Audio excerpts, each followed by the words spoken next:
જામનગરમાં જલારામ મંદિરે અનોખો અન્નકૂટ મહોત્સવ યોજાયો। 200 વર્ષ પૂર્વે જલારામ બાપાએ સદાવ્રત અન્ન ક્ષેત્ર શરૂ કર્યું હતું। સદાવ્રતની યાદમાં અહીંયા 111 પ્રકારના રોટલા બનાવવામાં આવે છે। સૌથી મોટો 7x7 નો પણ એક રોટલો અહીંયા ધરાવવામાં આવે છે। દરેક ભાવિકોને પ્રસાદમાં રોટલો આપવામાં આવે છે। છેલ્લા 13 વર્ષથી અહીંયા રોટલાનો અન્નકૂટ યોજાય છે।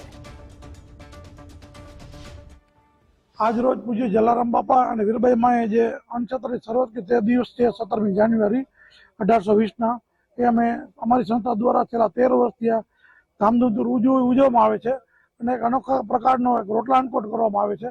જે આજે પણ અમે 111 પ્રકારના જુદા જુદા રોટલા કરી પૂજ્ય બાપાના ચરણોમાં પધરાવેલ છે અને મહાઆરતી બાદ લોકોને પ્રસાદી રૂપે વિતરણ કરવામાં આવશે।